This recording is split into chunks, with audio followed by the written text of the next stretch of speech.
A roast as dark as the night, perfect for fueling the cryptid research and mad ravings required for your podcasting. Don't mind the red eyes, he's just trying to warn you of the bridge. The bridge! Finally, from the caffeine-addled brains of Spring Heel Jack Coffee and Last Podcast on the Left, we bring you Mothman's Red Eye Blend. Yes, delicious Panama beans. Go to lastpodcastmerch.com to order yours today. Hey, what's up, everyone? How you doing? Ben Kissel here with Henry Zabrowski. Yeah, it's me, man. Yeah, bro. Henry Zabrowski is smoking some of that sweet Last Podcast on the Left, babe. So go out there and purchase yourself some. I hope you enjoy it. We have sativa, we have indica, and we have a hybrid. And I have to tell you, from my personal experience, they are wonderful. Super tasty live resin. You really get the delicious weedy taste, which is what I like. And Yes. 3 different experiences. You go to your local vape store and get it. Absolutely. Thank you all so much for supporting the show. We absolutely love you. Can't wait to see you on the road and get that vape, put it in your brain, and have a good time. And if you want us at your favorite weed store, give them a call and ask for them by name. Absolutely. Last Podcast on the Left. It's weed. Hail yourselves, everyone. Hail Satan. There's no place to escape to. This is the Last Podcast On the left. That's when the cannibalism started. What was that?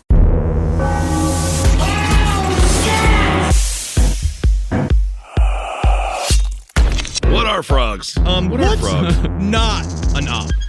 What do you mean, what's not in a... At this point, I am now It's so an interesting shredded. question. I'm so shredded. It's a very interesting. I mean, I'd say it's a valid question. What Actually. is not enough? You know what's not enough? Switch the O, make it an A. Poo. An appetizer. Oh, I thought you were There going to say ain't- an app. No. I was like, no more apps. No more apps. You can still trust a mott stick. You can still trust a buffalo chicken. I don't You know. can still It trust depends a on who's- quesadilla, baby. It depends on who's serving them to you and where you're at in the context of eating these so-called appetizers. What are we teasing? Invasion? I could actually argue that appetizers could be an app because if you look at the quality of fast food over the last couple of decades, you can see that the quality has This is dropped what I'm precipitously. saying. This is what I'm Therefore, saying. I believe that it's Sugars. quite possible that the American corn. government is getting us used to a lower quality of food that will one day result in us eating cockroach They cubes. want us to live completely in agree. a cage. And this is what's happening. And that's why we need to to the start left. changing it from appetizers to appetizers. Appetizers, the Oppenheimer appetizer. Welcome to the Last Podcast on the Left, everyone. I am Ben, hanging out with Henry and Marcus. This episode is officially the most powerful we've ever done because now I can't even trust cheese. See? Broke him. We broke him. Am I still Henry? I don't know anymore. Because if I'm just the framework of Henry, Yes. you would never know the difference if you just had an actual sort of walking avatar version of myself. There and would be. hiding. You know what the moment a would be? fucking assassin. You know what the moment would be where we would realize that that's not the real Henry Marcus? When? Remember when we were in Scotland? We passed a dude playing the fiddle, and all of us, Yep. our knees started moving, and we just started instinctively white person dancing. I felt my And racial history come through the generations. If we are walking with you and we find out, we follow, and we pass a fiddle, and we see them knees not moving, that's not Henry, man. Please, you better be Not there to anymore. pull the plug. Absolutely. All right, everyone, let's get into MK Ultra Part 4. Oh, yeah. Now, by this point in our series, I wouldn't blame you if the sheer amount of information we've conveyed about MK Ultra is causing your head to spin. Welcome to the fucking So- party, all right? Fucking get on the level. Catch up. I feel like I'm on the Gravitron. So we figured it might be helpful to do a small recap of how we got to this point. And we also thought it would be helpful to address why MK Ultra is such a slippery and confusing subject. Now, the operative words here are secrecy and arrogance. The roots for MK Ultra lay in the OSS, the precursor to the CIA that we covered in episode 1. Their freewheeling style of doing whatever they felt was right, no matter what anyone else said or did, gave the CIA let's say, an independent streak. I learned it from watching you. Whoa, man. What are you talking about? Is that why you masturbate by pushing it in until it gets hard and then you stroke it, huh? I wish you had covered up them keyholes, Pappy. Oh, because I man. knew them keyholes were going to show me things that I didn't want to Oh, know, but man. I kept coming and looking. I learned it from watching you. And since the higher-ups at the OSS were all men of privilege and great wealth from the richest families in America, Coincidence? I think really what it is more than that, it's a certain masters of the world arrogance that got baked into the CIA's DNA, along with a healthy disdain for people that they considered lesser than. Again, it's not necessarily conspiracy, it's just classism. It's I just, just- straight up classism that is just baked in. It is not a bug. It is a feature. Absolutely. I can just see them in the cafeteria line looking at the cookie tray being like, there's no raisin cookies. We love raisin cookies. And could you please just bring back more raisin cookies? And That's it's like, how you know. need to get out of here. That's how you know you're a member of the black nobility, is that you like raisins in your Raisins cookies. in your cookies, please, God. I fucking love oatmeal raisin cookies. They're Wow. fantastic. See? Appetizer. The oatmeal kind of changes it a little bit. It gives it a working class flair. So after World War II and the OSS came the Cold War against the Soviet Union and the CIA. And Americans decided that the Soviets were both an all-powerful enemy with agents everywhere and an inferior state with a political belief system that no American would ever willingly choose. They got two opposite ideas in their head. Right.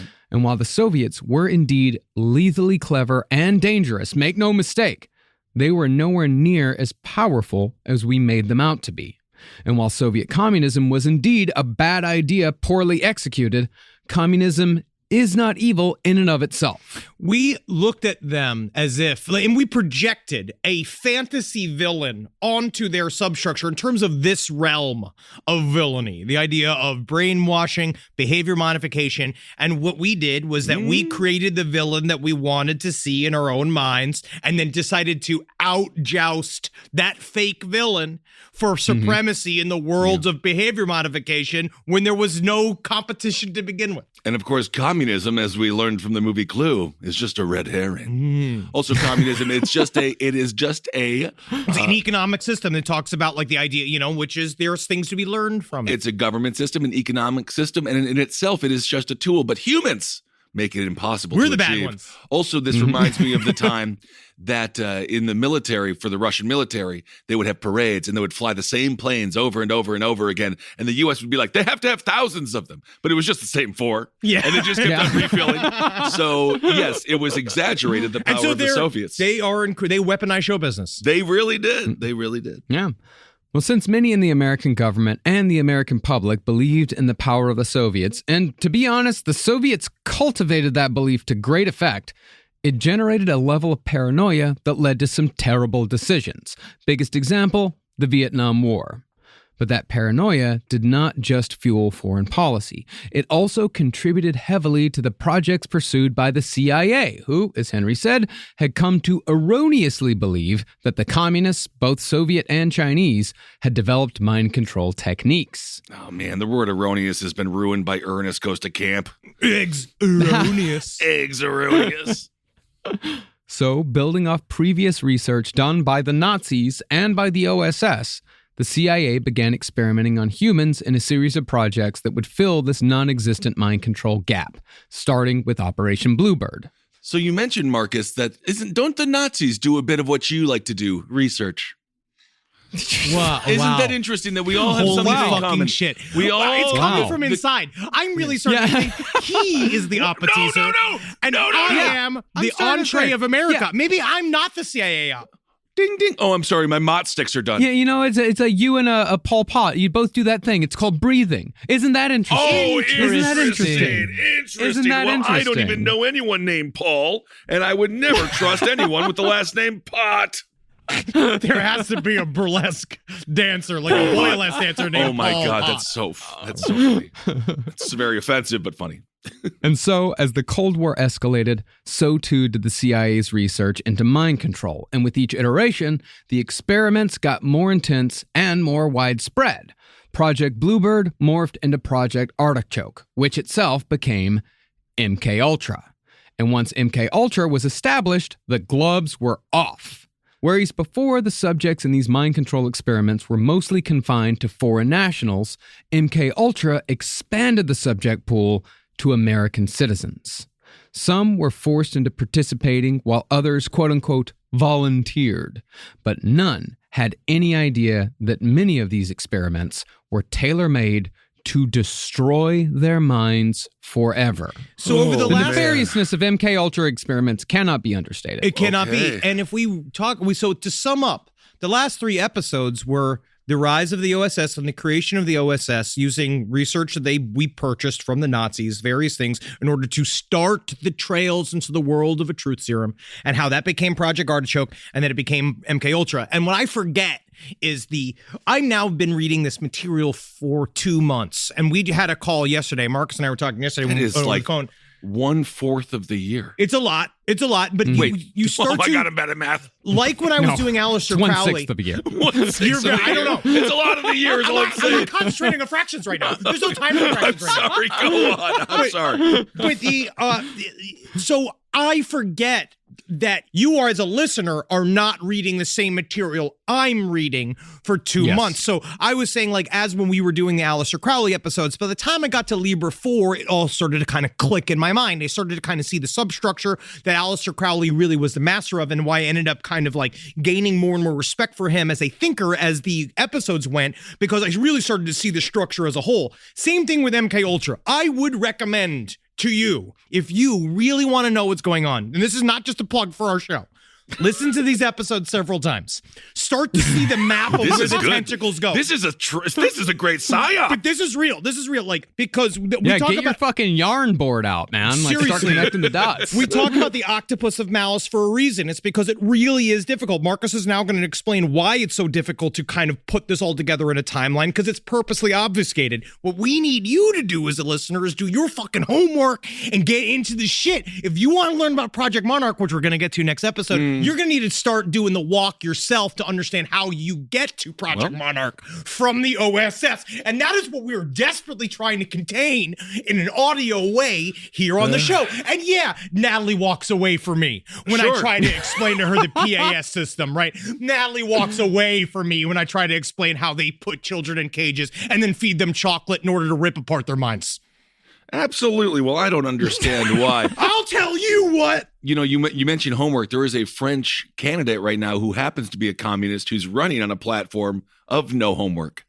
But he is running he's to got be my vote. the leader of the He's got country, my vote. not I was the a great leader tester. of a middle school. Yeah. Now, as to why the subject of MK Ultra is so slippery, we know for a fact that MK Ultra existed and engaged in human experimentation on a large scale. But most of the CIA files pertaining to MK Ultra were destroyed decades ago. The reason why we have the particulars, however, is because many MK Ultra experiments were done out in the open at universities and mental hospitals, both in America and abroad. And the results were published in dozens, if not hundreds, of scientific journals that anyone could read.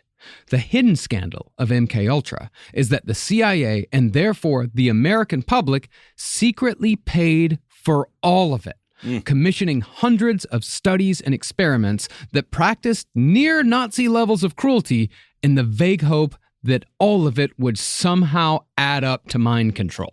Your tax dollars hard at work. Just cut to a kid Yeah. just like, He's tied to a bed with ping pong balls on his fucking taped to his face while he's just like screaming about his mother. Now, one of the most interesting parts of MK Ultra is that these scientists would have been doing all of this highly unethical research even if the Cold War wasn't happening. It's like if we never got an ad deal for our last podcast. yeah, we'd still be we still would doing have it. done it. Because very few of these scientists even knew that their funding was coming from the CIA because the money had been laundered through other agencies. In the 50s and 60s, the CIA funded projects at 44 universities, including the universities of Pennsylvania, Minnesota, Denver, Illinois, Oklahoma, Texas, Rochester, and Indiana, as well as Harvard, Berkeley, City College of New York, Columbia, MIT, Stanford, Baylor, Emory, George Washington University, Cornell, Florida State, Vanderbilt, Johns Hopkins, and Tulane. Yeah, man, and it's all over the place. And then not even talk about all the various anthropological groups that took money too to find out how we can. The term was international stressors. Oh, that's and the great. idea was to try to figure out what stresses out And don't other people. Like, what stresses you out? Today we're going to practice tickling. Don't tickle me. Don't tickle me. I'm tickling you. Also, don't forget all the experimentation involving crystal meth with our community colleges. I mean, that seems to be a lot of those brave volunteers. It was pretty intense. They really took it upon themselves. Yeah. Yeah, really. Yeah, I think South Plains University in Levelland, Texas was like one of the top crystal meth research labs in the entire country, at least from 2001 to 2006. Yeah. And I went to community college. I know. But because of the CIA's laundering of MK Ultra funds, we have no way of knowing the full scope of how many universities actually furthered the CIA's quest for mind control, nor do we know how many lives were destroyed as a result. Fritz Springmeier says over 3.5 million people were programmed to be sex slaves. Don't fucking bring Fritz Springmeier into this goddamn episode. You wait until next week before you bring that crank into this. Hey, he was Mom, only arrested Dad? for assault and robbery one time. Mom, Dad, can I just have the Happy Meal, please? Can we just get out of this drive-thru for McDonald's? Welcome to the awakened meal, son. Oh, man. Well, for an example of how far the octopus of malice inserted its tentacles into academia, the infamous Milgram shock experiments, in which regular people were commanded by men in lab coats to torture people with an escalating series of electric shocks.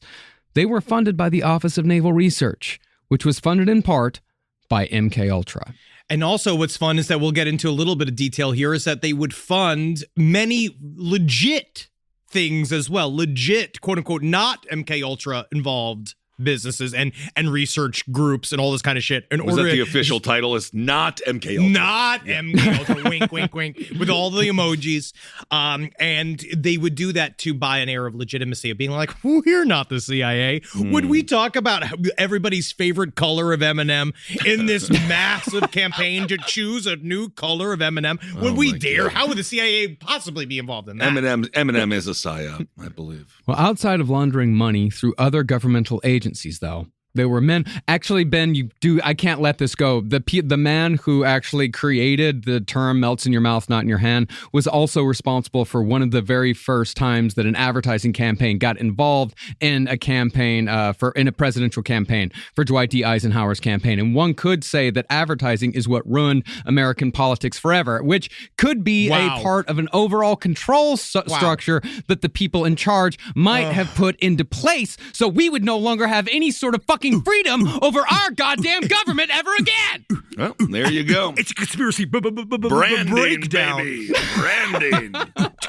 Yeah, I so, love when yeah, Dog man. Meat's here. I love it when Yeah, you're here, man, buddy. You're with me, buddy. That was Dog Meat right there. He came out with fangs. Yeah, man, fucking M&Ms. You are correct. Well, outside of laundering money through other governmental agencies, there were men who were not only aware of where their money was coming from, but actively assisted the CIA in funding other MK Ultra sub-projects. One of these men was a neurologist named Harold Wolff. Harold Wolff might as well truly, like, his title was that he was an expert and the leading field researcher in pain. In pain? In pain. In trying to alleviate pain. This is completely true. Correct. It just in pain, the idea of, yes, pain management, that's a part of it. Okay. But it's also the source of pain. Like he is he's a pain doctor. Wow. Yeah, that's what we're going to get into a lot on this episode is men who know the source really well. Like they know the negative side of it really well. And they figure that as far as the solution goes, they'll figure that out later. But you really got to figure out the source first. We'll do it in post. All right. We'll do it live. Well, Harold Wolff had come into the CIA's orbit when he treated the son of CIA Director Allen Dulles, after Dulles' son suffered permanent brain damage from shrapnel during the Korean War. Again, that most likely fueled Allen Dulles' hatred of communism. But as Dulles got to know Wolff, he became aware of a theory dreamed up by Dr. Wolff called human ecology. Basically, Wolff believed that with a combination of drugs and sensory deprivation, one could wipe a mind clean and open it up to programming, which, of course, was one of MK Ultra's main goals. But our minds are filled with all these pesky memories. Right, it's and difficult. skills that we've learned and all of these things you Personalities, accrue yeah. personality. You have any idea how many gigs of brain space your personality takes up? So what you really have to do is delete it. You just delete it, and then you got all this other room for activities. Well, it's funny. It's just unbelievable to think that this is something, and I believe it's still happening to this day, but it reads like a cheesy horror movie. It reminds me of this new movie, Severance, which is out now. It's just... it's not a paid plug. It's not a paid plug, No. but it's amazing that this is government-funded, which should be in a Hollywood studio, but this is government-funded idiocy, but taken very seriously. And is it idiocy? I don't know. Anyway, go on. Well, what we're going to get into, Ben, is that it's not necessarily as government funded as you think it is. The CIA found these guys already doing this stuff. They just gave them more money to do more of it. They got a raise. They went pro. Sweet. We're going pro. Well, after Dulles found out about all this human ecology stuff, all this mind-wiping stuff, he connected Wolf to Sidney Gotlieb, head of MKUltra, and together they formed a research foundation that would appear to be independent, but would actually be a conduit through which MKUltra money could be funneled directly to physicians, psychologists, chemists, and scientists. Thus, the Society for the Investigation of Human Ecology was founded, with Dr. Wolf as the president and Sidney Gotlieb as secret director. It's also known as the Human Ecology Fund, correct, Henry? Absolutely. And this was the legit description in the 1961 directory of the Encyclopedia of Associations. This is what it was called, what they said the Human Ecology Fund was for. To stimulate and support studies of man's adaptation to the complex aspects of his environment. Conducts investigations at universities and research centers in such subjects as psychic and physical brain function impairments, sudden environmental change in the health and attitudes of a large immigrant population, undergraduate adjustments, and ethnopsychiatry, which ends up turning into a whole thing of like, how can we control everybody? Right. So you guys are gonna put that glass tube in my pee hole, huh? Oh, just to see what it does. Yeah, it hurts, man. Fascinating. Wow. So they are hiding in plain sight, but with creative intellectual language. So maybe the layman doesn't understand. They're just saying, we're going to fuck with your brain quite a bit and see how it works. Or they just kind of wave it off like, I guess that's a part of it. Yeah, whatever. That's a part of it. You guys are all dodgy. You guys are all missing the point here. That's the problem. It's just a part of the experiments. Well, Ben, I do think you do make somewhat of a point. Like, I think when they say all these words that sound very academic and very, and very impressive, I think most people just went, oh. Interesting. It really is just like... You passed the yams. Oh, yeah, huh? Wow, great. Yeah, well, them Rams. Go Rams. Football team. They are perfect. Well, under Gotlieb's guidance, this organization, the Human Ecology Fund, funded dozens of MKUltra sub-projects, both bizarre and nefarious. In one study, they lured 100 Chinese refugees into an experiment with the false promise of academic fellowships, then tested them to see if they could be reprogrammed to return to China to commit acts of sabotage. And they're all just like, what do you want? What do you want? Well, guess we'll come. All of this could be... bring orange chicken there. Sure, yeah, that's what you want to debilitate your entire economy? I mean, all of this could have just been done with corn dogs, man. Yeah. You just got to just be like, do you love America? Like corn dogs and county fairs. That's what brainwashes people to hate where they come from. Well, butter. All butter-related things. Just give them butter. Yeah. They're like, I'm never leaving again. That was their version of brainwashing. Ostensibly, the North Korean and Chinese version of it was to do that. Be like, you could live like this, where they show them like a village and like a suppliant woman comes out and she just goes like, I'll massage you. And like you do, like you set up this scenario where like, you could be pretty nice to live over here. But make no mistake. Not every MKUltra sub-project was a large-scale undertaking with dozens of subjects being tortured and experimented upon. Other sub-projects under the Society for the Investigation of Human Ecology, the Human Ecology Fund, included studies of the mongoloid skull, the effects of owning a fallout shelter on foreign policy views, and the emotion. It does seem to make you kind of tight-lipped about leaving town. Honestly, I grew up with a fallout shelter in my backyard, and it fucks with you a little bit when I was finally told, like, oh yeah, they built that because this house was built during the Cold War, and Abilene is one of the number one targets for nuclear bombs. Yeah, people built fallout shelters just in case. Like, kind of fucks with you a little bit. Yeah, but it was also the place where my dad would store prickly pears for prickly pear margaritas. So it was a fun little concrete box. Well, he made the Cold War fun. Yes. Also, if there's any journalists out there listening, when it comes to our new current perhaps conflict, don't give out all their safe spaces. Yeah, because I was watching journalists be like, if the bombs go off, they're going to come right here. But maybe you don't want to tell them everybody that. They're going to go to this cathedral right here. So if you want to bomb that too. And also one more small sub-project, the emotional impact of circumcision on Turkish boys. They love it. Yeah. That is what they found, is they absolutely fucking adored it. Cut more. Wow, I just feel like we have so many. What about cancer research? Have we gotten to that? It was about causing cancer. Okay. Yeah, actually, it was about causing cancer. There were other projects that were not a part of MK Ultra. They were just a part of American governmental research, where we gave cereal laced with uranium to mentally challenged children. How'd it go? They died. It was a success. Wow, and that's where we came up with the worst cereal of all time. I'm just gonna say it, Kix. Nice. Yeah. Don't like Kix. Just fucking laced with uranium since fucking 1987. Wow. But all these small sub-projects, in my opinion, this shows just how scattershot and piecemeal MK Ultra really was. And that is part of what makes it so hard to cover and so hard to understand. Because they did not fully have an end game with any bits of any of this research. It really was a giant data aggregation front where they were just trying to get as much data about every single thing that could possibly be attached to mind wiping, assassinations, the effectiveness of psychotropic drugs, all this type of thing. It was all just kind of seeing like throwing spaghetti against a wall and see what sticks. And would you say that's because of competence or total incompetence? Because the point was to be confusing, right? So was it competent for them to not dot every I and cross every T and put a period after every sentence? Sidney Gotlieb called the Human Ecology Fund the eyes and ears of MK Ultra.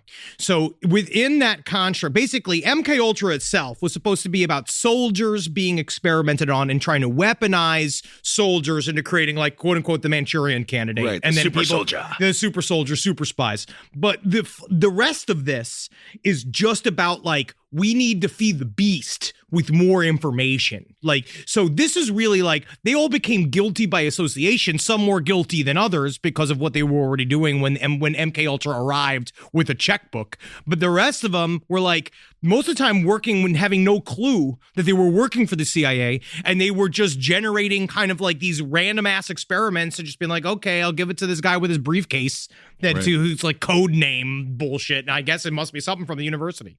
Yeah, codename Blork. I was really wishing they weren't going to codename me Blork, but I am codename Blork. I am Blork. Unfortunately. It's also hard to see exactly what the plan was, because it's quite possible that the overall plan was in those MK Ultra files that were destroyed. There might have been a much better plan than we think, but from what we see now, it seems to be extremely scattershot. Okay. But out of all the scientists who got funding for their insane projects from the Society for the Investigation of Human Ecology, none fueled future conspiracy about MK Ultra more than Dr. Ewan Cameron. Can we get a lightning crash and like a thunder crash? Like, we need a horror soundboard for this. Yeah. Cameron was the pioneer of the cruelest and most damaging sub-project in all of MK Ultra, psychic driving. Now, in the psychic driving process, subjects were forced to listen to continuously repeating audio messages on a looped tape in the hopes that those messages would somehow alter the patient's behavior. This would be done in conjunction with medically induced sleep therapy and electroshocks, which altogether were supposed to cure all manner of mental illnesses, most specifically the oft misdiagnosed schizophrenia. Because again, the idea is to create a green space for other people's ideas to go into, right? That's the MK Ultra's, that's their main goal. The brain, in green space in the brain? Yes, you're trying to create a little like a belt line. Like people in Atlanta know what I'm talking about. They're trying to create a belt line in your brain that will then allow little shops to spring up. Like one's called like, here's how to poison people. And another one's like, how to be gay for pay in the Soviet Union. You mean like, there's so many different things that you could see on your brain belt line once it's been manufactured. But in order to get there, you just have to destroy all the condos that are there are your memories. So much like Atlanta, the Beltway, that they're the art installations. Yes. All of the different jobs that you might do as a... And Dr. Ewan Cameron understood. We just have to we got to break you down to build you back up. Yeah. That's the thing. Is it like, just for a little bit about the word schizophrenic, keep in mind that when we say schizophrenia in this episode, much like in our lobotomy series, we're talking about the mid-20th century diagnosis of schizophrenia. Back then, schizophrenia was a catch-all term for everything from bipolar disorder to severe depression to actual schizophrenia. Therefore, it's hard to know whether these experiments we're about to get into were done on actual schizophrenics. Now, ultimately, Dr. Ewan's goal with psychic driving was not to create an MK Ultra agent. Rather, driven by ambition and a need to be recognized, Cameron really wanted to cure schizophrenia and win a Nobel Prize for it, no matter what the cost. He believed that through psychic driving, he could standardize the treatment for schizophrenia to the point where a patient could check in at 9 and check out at 5 with a clean bill of mental health. And much as when we discussed during our episodes on lobotomies and like the idea of like the rise of lobotomies, again, when you treat the human body, especially the mind, as if it's a flat tire that you can fix, a lot of times what it does is completely jack up everything inside of you, everything, because the wobbly fucking pound, like jelly that's in our brain, make up every single thing that we know about the universe. But as it just so happened, Dr. Ewan's goals dovetailed with the CIA's. Incredibly, Cameron had been performing his experiments for years before the CIA even showed up. Their starting points, however, had been the same, because both believed that their ultimate goals were completely justified. It's like when Macaulay Culkin met the old lady in Home Alone 2. And they had turtle doves. It's just like that. They shared the MK turtle Ultra doves. is a lot like that. It really is. It really is. Turtle doves. Especially when they started when Kevin started waterboarding her. With the tape of her saying, "My mother didn't love me enough. My mother didn't love me enough. My mother didn't love me enough." That was a wild scene. Right. Yeah. But before we get into the specifics of psychic driving, let's get to know the man who created the technique, Dr. Ewan Cameron. Dr. Cameron... Seriously, we need that board. Yeah. Dr. Cameron was born in Scotland in 1901 and grew up insular and moody, obsessed with Mary Shelley's Frankenstein. We have a lot of Scottish Goths that listen to this show. I know for a fact that we do. And you really need to think about where you're headed in your fucking life. They're doing great. We all have, every one of us has commiserated with Frankenstein's monster at some point. Well, haven't we? Felt like another separate... The only problem I had with Scotland was that one bar that had a bunch of carpet on the ground because it was disgusting. Yeah. It was gross, yeah. That's the thing, Henry, is that Ewan Cameron was not identifying with Frankenstein's monster. He was identifying with Dr. Victor von Frankenstein. Frankenstein! That's how you know you're incorrect. You should never identify with the doomed doctor. Right. He learned all the wrong lessons. Instead of taking the obvious lesson of what comes of intellectual hubris and arrogance, Cameron came to believe that there were no barriers when it came to science. Holy shit, I can't believe what lightning can do. He literally is Chevy Chase in Dirty Work, where it's like, you bet on Mr. T to win? Like, he just did not understand Mary Shelley's Frankenstein at all. I feel bad for Mary Shelley if she could just be like, you more, like, it's also like she loves the fucking attention. But also it reminds me of Catcher in the Rye with Chapman, right? Where it's just like, you got it all wrong, man. Oh, yeah. Please don't shoot anyone because of a book or do mass experiments because of Frankenstein. Hey, no one's ever done anything because of fucking the Da Vinci Code. I'll tell you what, Da Vinci Code has inspired no murders. No, but maybe they kiss. You look at Tom Hanks and you kiss your wife a little bit. That's what people do. I guess. It's fucking weird. I don't like black-haired, long-haired Tom Hanks. I don't like that. I don't know. Well, by the late 30s, Dr. Cameron's imagination was captured by some of the more experimental scientists in the field of mental health, men who would have made Dr. Victor von Frankenstein proud. At the University Hospital for Nervous Diseases in Rome, Cameron observed Umberto Castelli in some of the first experiments in electroshock treatment. Castelli was unable to explain how or why electroshock therapy worked, but he was confident that it worked all the same. I mean, you have an idea how unbelievably difficult it is to electroshock somebody through all of that hair product. It's a lot. Italy, it's like their brains are immune to microwaves. It really is possible. Also, what was it? The University of what? The University Hospital for Nervous Diseases. Did they all look like Woody Allen? Because I literally just see a bunch of future comedians. Just to see. Is this... I put the emphasis on the wrong word. It's more University Hospital for Nervous Diseases, not nervous diseases. All right. Okay. Yeah. Well, in addition to electroshock, Castelli also strapped patients to chairs so he could spin them around at incredibly high speeds until they passed out. And in this, you really see the willingness to try anything, no matter how stupid, in the men who served as Dr. Ewan Cameron's inspiration.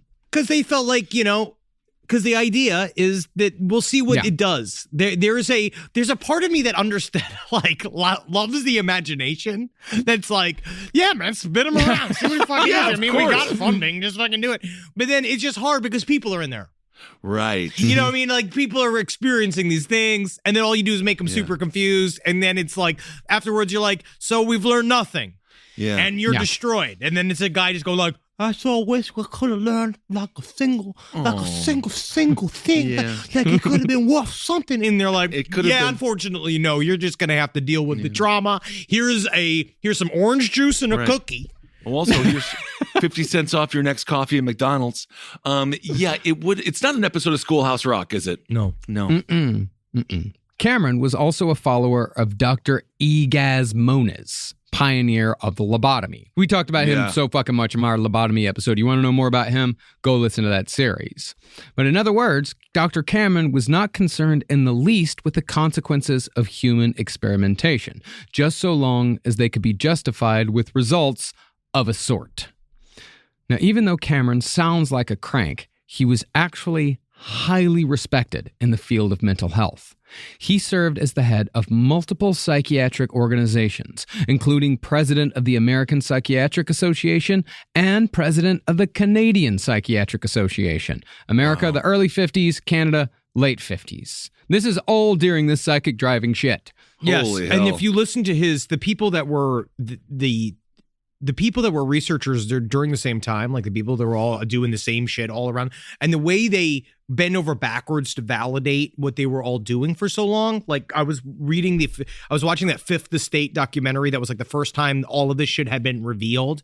And it's just guys with like weird Canadian ascots going like, well, if there wasn't a reason for it, we wouldn't have done it. And you're like, all right, Canadian. You come over here. You think you guys got things pretty special down there, but I'll show you how to drive. What you want to be doing when you're psychically driving. Oh my God, I'm gonna die. God! Rise from your grave. Well, before being president of all those associations, though, Cameron had been one of the several psychiatrists asked to attend the Nuremberg trials to analyze Rudolf Hess in 1945, after Hess fled to the Allies to negotiate a peace treaty behind Hitler's back. Now, for some reason, studying the psychology of Nazis opened a new area of thought to Dr. Cameron. For one, he believed that every German over the age of 12 needed to be electroshocked to, quote, burn out any remaining vestige of Nazism. That'll I think we missed the point. That'll do it. No, electroshock. That'll do it, yeah.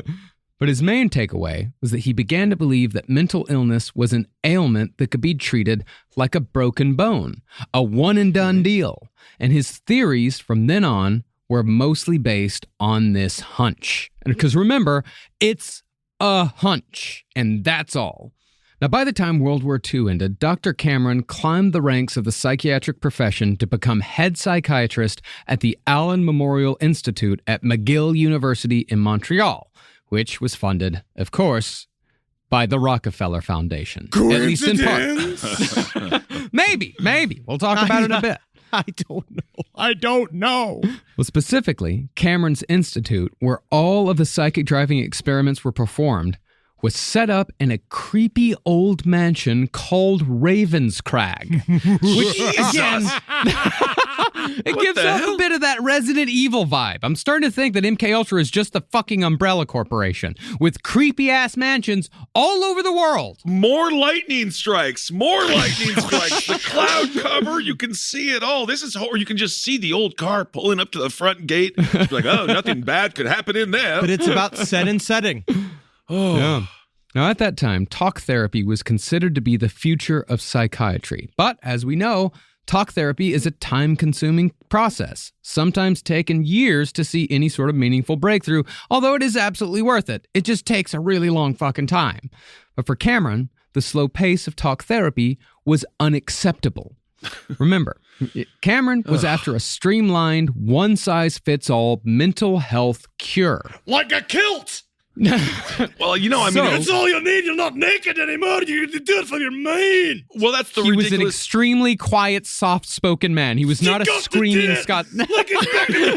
I knew this was coming. I'm cutting it off now. Not a screaming, insane Scotsman. I knew it was coming. Well, he sounds like a screaming, intense Scotsman to me. You got to do it like a cat. So basically, this is the medical equivalent of when you order a shirt and they're like, one size fits all, and then you get it and be like, doesn't fit me. Yeah. Because they're always extra larges, so it's always too big or too small. It's like the scorpion costume I bought from Halloween Town. Yeah, it is like, oh, that fits you pretty well. So, in the pursuit of this one-size-fits-all medical cure, Dr. Cameron began experimenting on patients at Ravenscrag to find a process to mentally stun them out of their afflictions. Like, for example, popping a dislocated shoulder back into the socket with a swift tug. Yeah, we'll handle it here for you. Okay, you've been crying about you've been sexually assaulted, eh? Well, let's just pop it back in. That didn't help. Let's just pop it back in. This is horrible. You need a chiropractor. Oh, my God. In his early experiments, Cameron placed naked schizophrenics under a red light for 8 hours a day for 8 months. What the fuck? Well, this was based on the discovery that red light promoted growth in plants and lab rats. So he thought maybe could work for schizophrenics. It also cooks rotisserie chicken. What are we trying to do here? I just remember the episode of Seinfeld with Kramer I getting know. sunburned. Very funny. None of them did well in that. 14 patients were subjected to these experiments, with results that were, at best, inconsistent. Moving on, Cameron tried another experiment in which patients were placed into an electric cage and overheated until their body temperature reached 102 degrees. Yeah, what happened then? Deemed inconsistent. Yeah, man. Okay, that's just great. Some people liked it. Some people like, oh, this is like Florida. And then some people were like, this is like Florida. I'm more of a snowbird. Oh my gosh. Eventually, though, Cameron began experimenting with electroshock combined with what amounted to medically induced near comas, which led to the discovery of a process called de-patterning. De-patterning is one of the this is also why when the next episode we will get to whatever it is, whatever Project Monarch is, whether it is real or whether it is fake, this is the shit that allowed all of that to grow. Okay. Like the idea of destroying your personality is real. Yeah. Now, de-patterning was a classic case of throwing out the baby with the bathwater. It wiped a patient's mind clear of not only mental illness, but also everything else that made them a human. Then, theoretically, the patient's psyche could be reshaped into a healthy mind with a process called repatterning. Cute. Yeah. Yeah, but since you can't repattern a mind until you de-pattern a mind, Cameron got to work on the former first without any idea of how the latter could be achieved. Hey, man, if you don't have a pie tray, how you supposed to make apple pie for Thanksgiving, Marcus? I guess, man. I mean, basically, Cameron's process was akin to someone deleting Windows from a computer, then trying to rewrite Windows from scratch without any knowledge of coding, nor any understanding of how a computer actually works.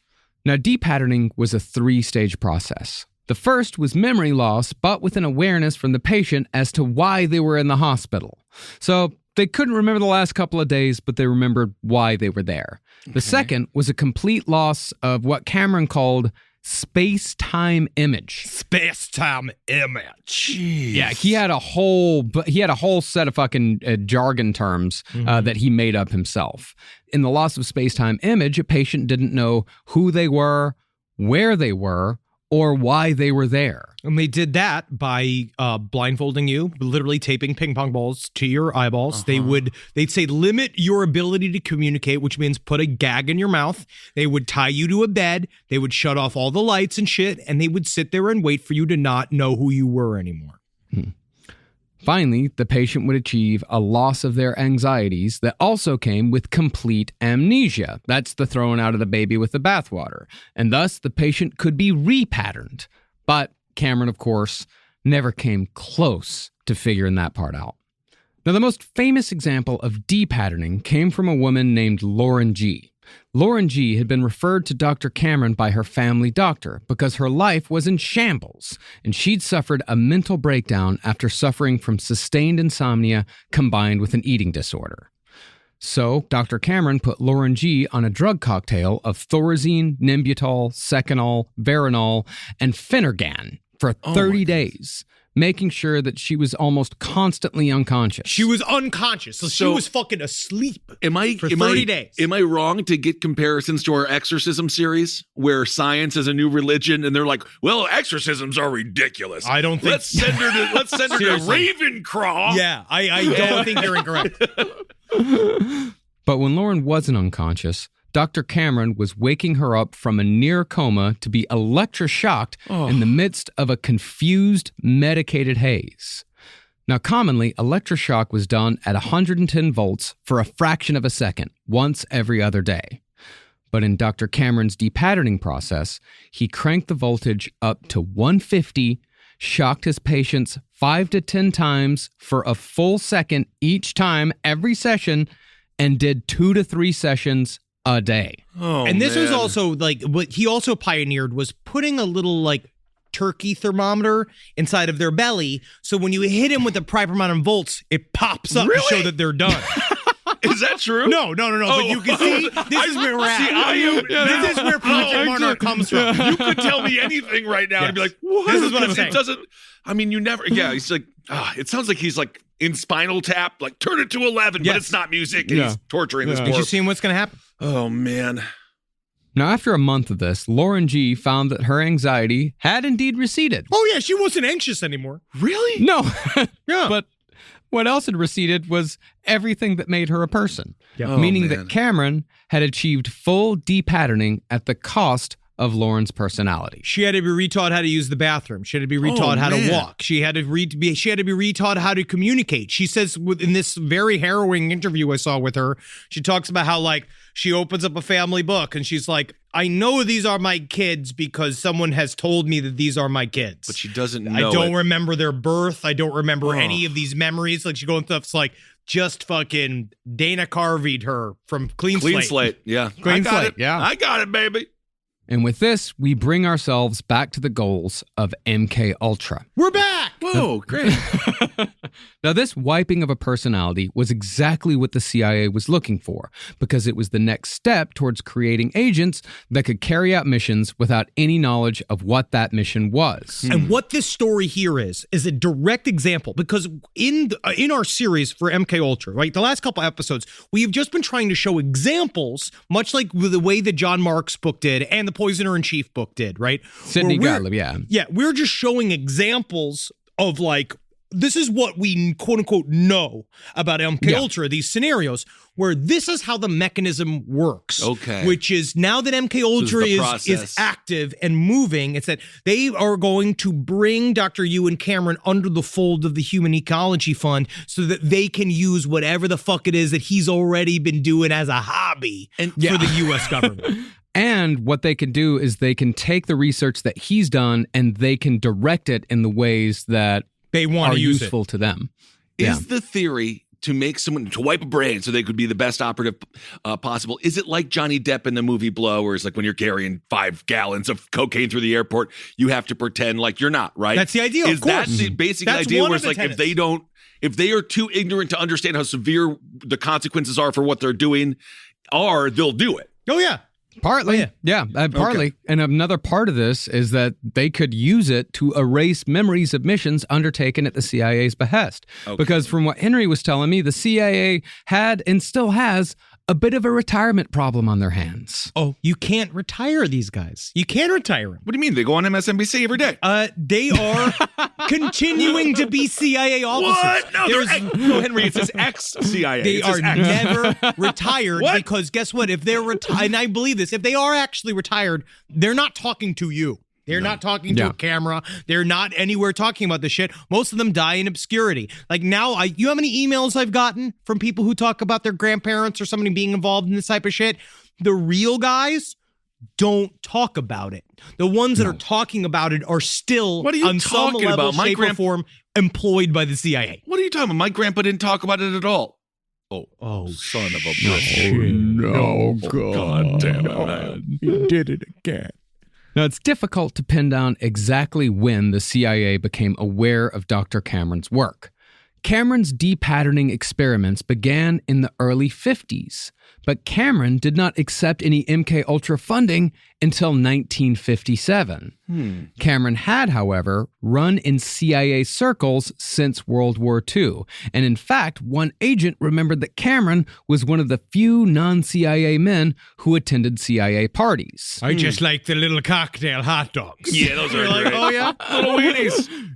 We also know that the CIA laundered money through other organizations, and as we said, the Rockefeller Foundation funded Cameron's institute from the start. Extrapolating from this, it's hard to say that it's merely a coincidence that Cameron just happened to be doing work that lined up perfectly with what the CIA was hoping to accomplish with MKUltra. Coincidence. But if we look at the human element here, it could very well be that because Dr. Cameron and the CIA hung out together socially, these parallel ideas might have come from simple shop talk at parties. And that is the mechanism of what conspiracy theorists could call the quote-unquote secret government, right? The idea of an entire covert government that does things underneath the auspices of the United States quote-unquote government, right? The idea of like what they would do, and that all of these decisions are made something like, you know, we want to get into Bohemian Grove where it's just a big gay, everybody sucks each other's dicks party, right? Like that's really what it is. But while you're sucking Richard Nixon's fucking cock and balls. Well, now why do we have to do it like I'm this? just Why saying, do you say it like that? While we're all hanging out and Just doing kinda what we hanging do, out, yeah. but you are going to make fundamental decisions about things that these various organizations do, but you're doing it off the record. You're doing it outside of the buildings where you'd have your conversations recorded, where you'd have to put them in the various minutes of the various places you work within the government. The two words that are said the most at these parties that follow some of the most nefarious conversations of all time are more punch. Yeah, like seriously. What's more punch? You want It's literally like, yeah, we're going to invade. We're just going to have an invasion in Cambodia. More punch. More punch. I mean, it's not even necessarily people making decisions. It's, so what are you working on? And exactly. It follows from there. You know, it's like, I mean, hell, this fucking show came from conversations at parties. That's so it. many Yes. things come from like drunken conversations, and then you fucking wake up the next day, barely remember what you talked about, but still have that little inkling of an idea in your head that you fucking run with. That's why you guys need to leave your houses more, because you never know what comes out of just hanging out. And even you if- have to hang It out. might just be MKUltra, but it might be an improv group. It could be. It could be. In which case, get out of it. Get out of it. No, improv's a tool. It is a good tool. We use it every day. I'm using it right now. Now, when Alan Dulles of the CIA and Sidney Gotlieb, head of MKUltra, when they learned that Cameron's experiments were bearing fruit, they gave him funding through the Society for the Investigation of Human Ecology and put him in charge of MKUltra Subproject 68 in 1957. Did that make sense? Was that clear? Yeah, Yes. absolutely. I mean, if you want to look Okay. at money funneling, look at the NRA, for example. They're a classic money laundering organization. It happens all the time. The But Lincoln standard Project. operation There's a lot of procedure. stuff out there that is anything where it's like, I'm giving you money, but then I don't see anything tangible. All of that's called money laundering. It was think tanks. Yeah, no, it's a think Yeah. tank. Yeah. Mm-hmm. Now, as I said earlier, Dr. Cameron had already been doing these experiments for years by the time the CIA showed up. And what the CIA wanted from Dr. Cameron was for Dr. Cameron to do all of his experiments all over again. But this time for the CIA. Whoa, reboot! Oh my God! What, we're on season 2? We're on season 2. No, this is a reimagining as if the first season didn't happen. So this is the female Ghostbusters. It's a requel. Okay, great. Yeah. Awesome. And it's just as infamous. It is fantastic. Well, mostly these experiments for the CIA focused on psychic driving, which was developed 4 years before the CIA came on board. So let's go back to 1953 and cover the evolution of psychic driving before Dr. Cameron even heard the words MK Ultra. So everyone, we're all on board. We're right here. We're in 1953. Dr. Cameron's not working for the CIA. He's just a man that's trying to find a cure for schizophrenia and doesn't care how many people he has to kill to get it. And as we describe psychic driving and what he does, these actual processes are the actual processes that will be lifted and used by the U.S. government in order to, which I am kind of swung to the other side, to actually hypnotize people to do various shit. And it just kind of depends on the severity. I do not believe that it is possible in any way whatsoever. We will both go on record. That's our belief system. Point Yeah, counterpoint. because you've That's been what reading it's all about. that crazy fucking Fritz Havemeyer book Fritz for the last Springmeier, fucking... don't you dare, he'll come for us. Mom, Dad, we have been in line for an hour and a half. This is the problem too, is I got these emails like from people that are professional hypnotists too, and they're the way that they kind of talk about it, because I'm going to bring it back up. The way they talk about it is because they need job security. Of they course, have to say I know, big Yeah. hypnotism is huge out there. It's don't fuck with them. Yeah. Look at you, how easily you flip, going from never trust a magician to I got all these emails from all these professional hypnotists that really sound like they're on the ball. And this one I guy, feel like I am losing my mind. and he made such a compelling case. I gave him $10,000. Henry, you were scammed, man. No, All right, I ain't no flopper, because that's what they call them, guys. They're easily hypnotizable. Is that right? 1953. Now, the seeds for the psychic driving concept were planted when Cameron was in the middle of a talk therapy session with a young woman who was recounting a traumatic sexual relationship that she'd had with her father. Fascinating. Oh, God. Ugh. See, Cameron liked to tape sessions for posterity, but during this session, his patient said something that was highly traumatizing to the patient, but fascinating to Cameron. So Cameron rewound the tape and replayed it for the young woman. Fucker. Then he What a did it fucking again asshole.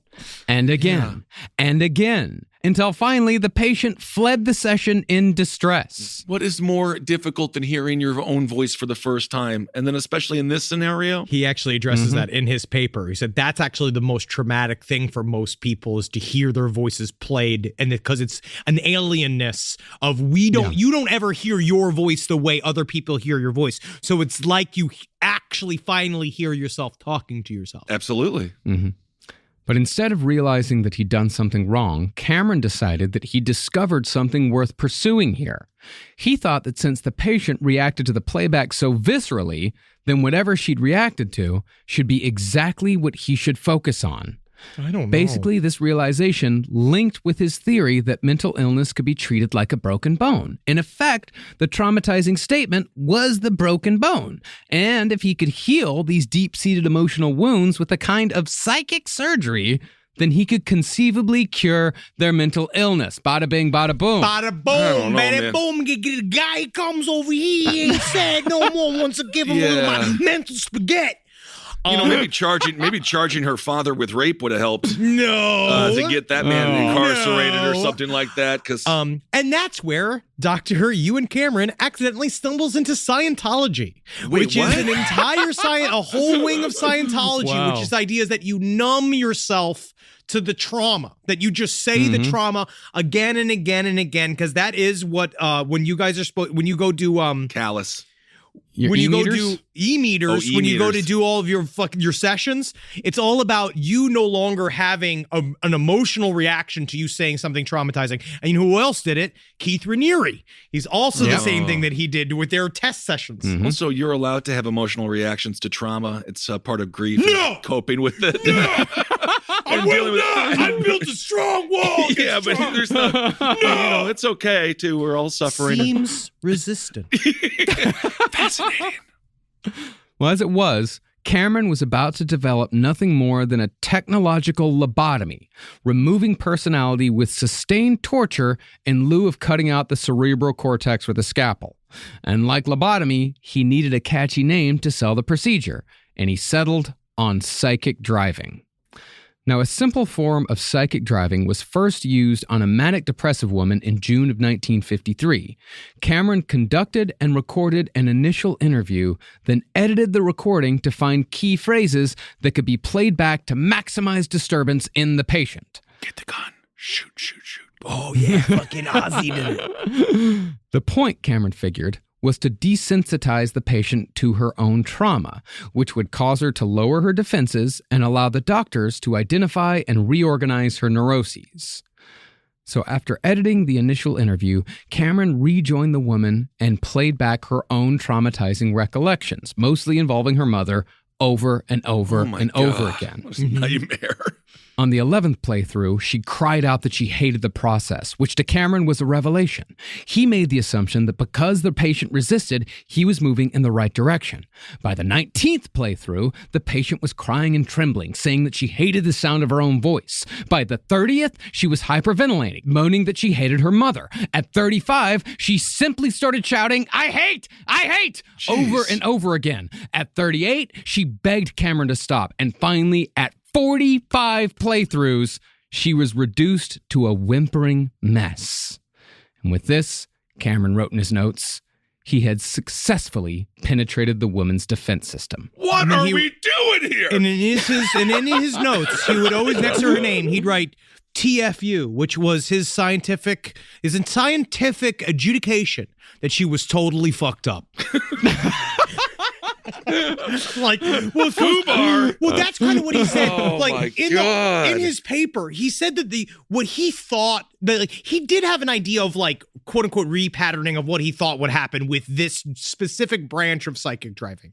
Is that he didn't build her back up at all. Well, he thought that basically we start like this and then you start to come around. Okay. Like what we'll do is truly make you numb to it, and that eventually you won't feel it. And that the reason why some people are hyper resistant is the various reasons, all of his other bullshit, basically calling them weak, saying that like they couldn't handle it or they weren't ready. And so that's why he needed to add other things to rope-a-dope your personality to get it ready to be less resistant. And that's when we start the torture. Yeah. That's when we start the torture? I feel like we're kind of tiptoeing around torture this is right just now. fucking being tortured by your own podcast. Yeah, right now. The only problem was that Cameron felt that he needed to go further with constant repetition over sustained periods of time, days and weeks, months and years. But that wasn't feasible in a hospital setting. In addition, sitting in a room himself and playing a tape over and over again got him no closer to the streamlined mental health process that he was after. But he did discover a solution, and it came in the form of the cerebrophone. Cerebrophone. It's always when it has a good name. That's how you know it's a bad instrument. Is it an instrument? Yep. The cerebrophone was a device consisting of a speaker that could be placed inside a pillow connected to a tape containing foreign language lessons. Well, supposedly, you could listen to this tape night after night while you slept. And eventually, you just wake up one day knowing Spanish. Learn while you sleep. One of the most nefarious uses of the cerebrophone was when U2 put their album on it without telling anybody. God. And then they made us all listen to it. Oh, my God. It reminds me of Garfield when he taped all the books to himself and he said, I'm learning through osmosis. Yes, I remember that bumper sticker. Now, this was a really stupid idea that didn't work at all. Right. But the technology of replaying a tape through a speaker in a pillow opened up new worlds for Dr. Cameron, because that meant that he could play messages for his patients on a constant loop as much as he wanted without anyone being present. This is great. I get to be like Jim Jones. Also, what you could do is put someone to sleepy time for a very long time and put that little speaker right under their head while they're doing sleepy time. And so eventually, as they've been asleep for a month, you'll put thoughts into their head while they're asleep. Mm-hmm. Now, Cameron needed a lot of help in setting up these experiments, so he hired an Englishman with a Cockney accent and no formal medical training named Leonard Rubinstein to essentially be Igor to Cameron's Dr. Frankenstein. Yeah, really. Someone's got to be. He's a job creator. I suppose. Tall and thin, Rubinstein wore a lab coat and walked around Ravenscrag delivering one-liners and an impression of Groucho Marx as he sidled past heavily sedated patients pissing themselves in the hallways. Hey, how you doing there? I wouldn't belong to any club that would have me as a member. I see you pissing yourself. Oh, that's kind of fun. Oh, let me taste it. Oh, that's an apple juice. I don't need bits. I don't need a Patch Adams in this. Well, why not? A bit of a synchronicity there. I watched Duck Soup for the first time yesterday. Really? A classic satire of government and war. So check out Duck Soup if you haven't seen it. What a good plug for an ancient film. Yeah. It was made before World War II. Well, eventually, Cameron's Igor got his own Igor in the form of a Polish-born engineer with no medical qualifications named Jan Zielinski. It's Jan! We are going down the Russian. It's fucking Jan! We are going down the Russian doll of Igors. So now each Igor is going to get more Igor. Yep. Yeah, it's a TaskRabbit. That's what he is. He's a TaskRabbit. Well, in a way, Zielinski was the creepiest one of all. He rarely spoke, and he peered at patients with huge, owlish eyes. Just having bulk and muttering as you're sitting there, like, wondering whether or not you're fucking not schizophrenic anymore. I mean, like, the doc, I was pretty mad about the Marlins losing last week, and all of a sudden, I've been lobotomized. All of a sudden, I'm here. I'm being driven everywhere, which is kind of fun. I mean, it sounds like, you have a fear of jump scares, huh?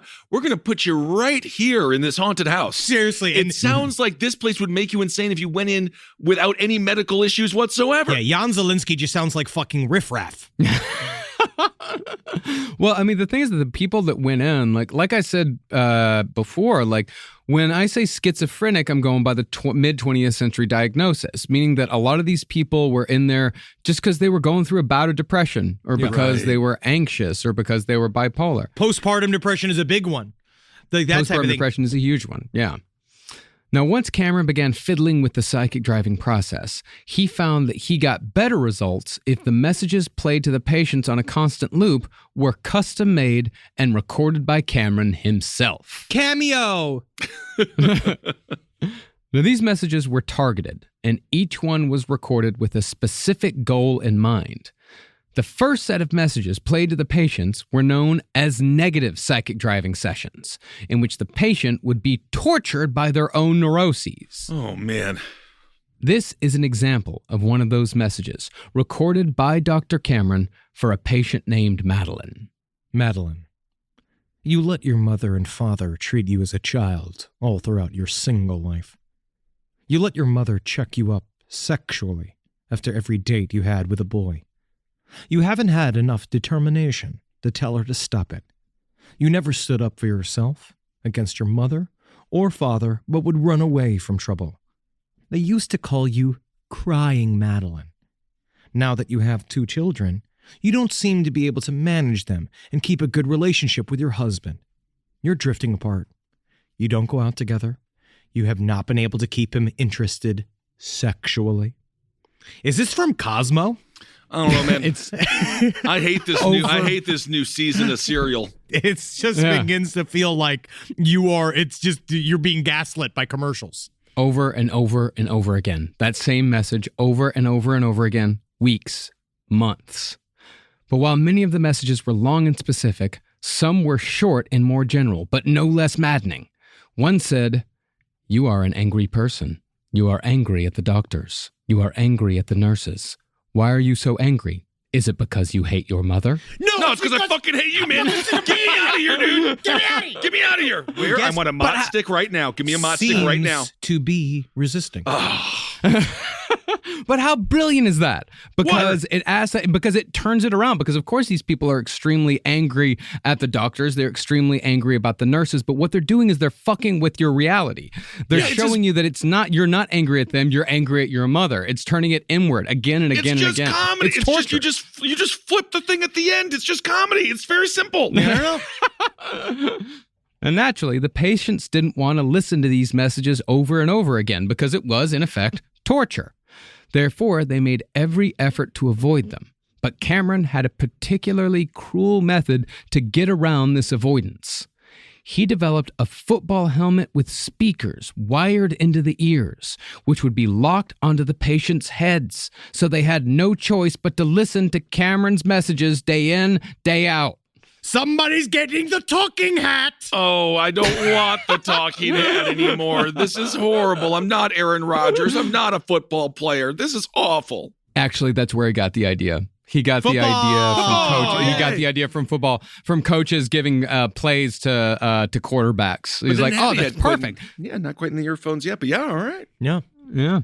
Cameron also discovered that if the recordings were modified to sound like bad radio reception with varying pitch, tone, and volume, the patients would involuntarily listen more attentively. Literally Resident Evil. Oh my God. Shit. It's patterning. it's weird, man, right? Like it's exactly what they've done this on purpose. Of course, man. The only thing that would be cool if you actually got like Bill Cooper or some cool AM radio stations and you could like rock out to that. Some of those people might have done VO for the MK Ultra and not know. Who knows? Yeah. Now, when the patient's sedation wore off while they were wearing these helmets, they would often bang their heads against the walls to try to break the helmets off, but to no avail. In response, Cameron would put these rowdier patients into drug-induced comas where the helmet would be left on playing messages endlessly for up to a month. God, that is horrifying. You are an angry person. Yeah, you are angry at the doctors. You are angry at the nurses. Why are you so angry? Is it because you hate your mother? Oh my God! Again, you're an angry person. You're angry at the doctors. You're angry at the nurses. Why are you so angry? Is it because you hate your mother? I don't even remember who she is anymore. But after Cameron decided that the patient had enough of the negative psychic driving, the tapes were switched to positive psychic driving, which would go on from anywhere between 2 and 5 weeks. Here's an example of a positive one, which I think tellingly is a lot shorter than the negative one. Oh, yeah. You mean to get well.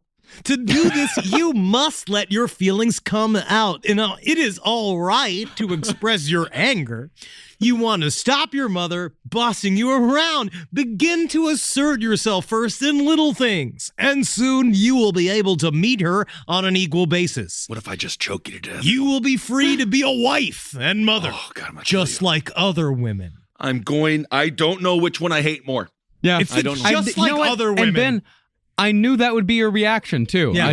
I knew that you would find them both equally distasteful. Yes, because the thing about the mean one is, at the very least, you can be like, no, like fuck you, and then this. It's just, I want to strangle both. You have an opportunity to be a wife and a baby factory. Yeah, you're gonna fucking sell me a timeshare as well.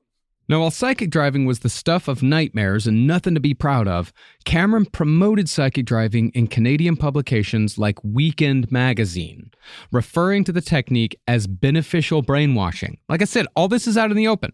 Oh, and you're going to want to read that over the weekend. You're going to want, that's not during the weekday. That's a the weekday weekend. is for the stock market. Now, as far as where psychic driving occurred in Ravens Crag Mansion, most of it happened in a dormitory of 20 beds kept in semi-darkness, terrifyingly called the sleep room. Man, can we just call it like Fun Time Big Room? Just something I think that's worse. Like, you don't like the positive messaging? If you called it like Bongo's Fun Hut, and that's where they psychically destroyed you? It's something that I could laugh with or at or something. Each morning, nurses would enter the sleep room to dispense hundreds of pills and inject hundreds of syringes into patients, most of them strapped with psychic driving football helmets. Oh, man. Some had their helmets removed for bouts of electroshock, while others simply took it lying in their beds as their psychic driving tape repeated itself from a speaker inside their pillow. After that, the sleep room became a gallery of shuffling zombies wearing football helmets, all of them oblivious to anything except what played through their speakers. You want a water? You want some gum? You crazy yet? You remember everything? Oh, we need to keep you in the helmet a little bit longer. Well, yeah, you're right, but here's some Skittles. With any luck, they'll learn how to be a wide receiver or an offensive lineman. If only. Yeah, did they even practice football? They probably. It's Canada. I think at the Oh, time yeah. they were No, they didn't doing. have it. This is before the CFL, right? Yeah, way before the big field kind of. Sometimes patients would be taken out of the sleep room and placed in the isolation chamber. Oh, This, man. yeah, this was a padded prison cell, the classic rubber room, built to, quote, remove the patient from their distressing surroundings. Yeah, like chairs. I'm so distressed by having a table, a toilet. Like, it's just so distressing to me to have a way to leave. Mm-hmm. See, Cameron believed that sometimes mental illness was caused by disharmony between a patient and their environment. So he would place patients in the isolation chamber for weeks, months, Oh my sometimes years, all while recordings, sometimes of their own voices, were played back at them. And we will see how this directly influenced things like the QBARC interrogation manual for the CIA. And understanding that the first thing you got to do is strip a POW of any single thing that would remind them of who they are as a person. So you have to strip them down. You got to shave their head. You have to fucking hit them with the hose. And you got to put them in a room with no stimulus because eventually they begin to unmoor in a way that allows you to manipulate them more easily. Now, as far as who was in charge of the sleep room, that task was left to Cameron's Igors, Leonard Rubenstein and Jan Zielinski. They came in and out of the room at all hours to change tapes or put helmets on uncooperative patients, but neither man had any grasp on what it was they were actually doing. Rubenstein was said to walk in and hit on the nurses in the sleep room amidst a torrent of awful jokes and bad impressions, punctuated with self-amused laughter. That's a nice butt. It'd be a shame if something happened to it. That's not even. That's not even a joke. Come on. Well, he's making content. He is He's making creating content. And he's doing, and remember, he's got a Cockney accent as well, and he's very loud and and laughs really hard at all of his jokes. Funny So, guy. This is just the 1950s, so all of the parents of these people are just like, well, Barbara's getting her help at the hospital. Oh, yes, very much Meanwhile, so. just cut to Barbara wearing a frickin' football helmet and screamed at by a hacky Marx brother. Because she just probably expressed dissatisfaction with being a wife and a mother. Yeah. Mm-hmm. Zielinski, meanwhile, almost never spoke and just walked into the room to observe everything like, as one of the nurses put it, a barn owl. That's a lot. Now, after Dr. Cameron began to receive MK-Ultra funding in 1957, his work with psychic driving began to reflect the goals of the CIA more and more, because he was then doing experiments at their request. Specifically, the CIA supplied Dr. Cameron with LSD, and Cameron began adding unsupervised acid trips to the psychic driving torture. No. If you research anything into what's called crypto hypnotism, right? Like this idea that Is that like that Matt Damon commercial? yes. Ha ha ha. You got him. I got him. There we go. I'm back. But the idea of like, this is really where the twain come together, because what they have discovered is that what you can do is make someone highly susceptible to any form of hypnotic messaging by dosing them without their knowledge with a psychedelic. Like, it really helps them to dissociate from who they are as a human being, especially if they don't know that they're taking it. And then what you do is you do that where, like, in my mind, you can kind of see the direct correlations to how something like an operational setting working with soldiers, where you do a version of talk therapy with soldiers where you interview them. We say talk therapy, they mean interrogation. Right. They go in, they find out information about our boys, right? And then they use their specific settings in order to create a kind of a comforting frame in order to hypnotize you using your own voice. I would have ground my teeth into my gums. You have a football helmet on, you're hearing your own words, and you're tripping on acid. It's a lot. That is horrifying. But Ben, I remember one time, didn't you trip acid and like listen to roundtable episodes for like 7 hours? Yeah, but I didn't have a remember football helmet on. Yeah, he didn't have a football helmet on. He couldn't get over that big anytime. melon of his. Yeah, exactly. That's slightly different. Also, Roundtable was quite funny and humorous. It's true. And the It's only true. person that laughed at their own jokes was Eddie.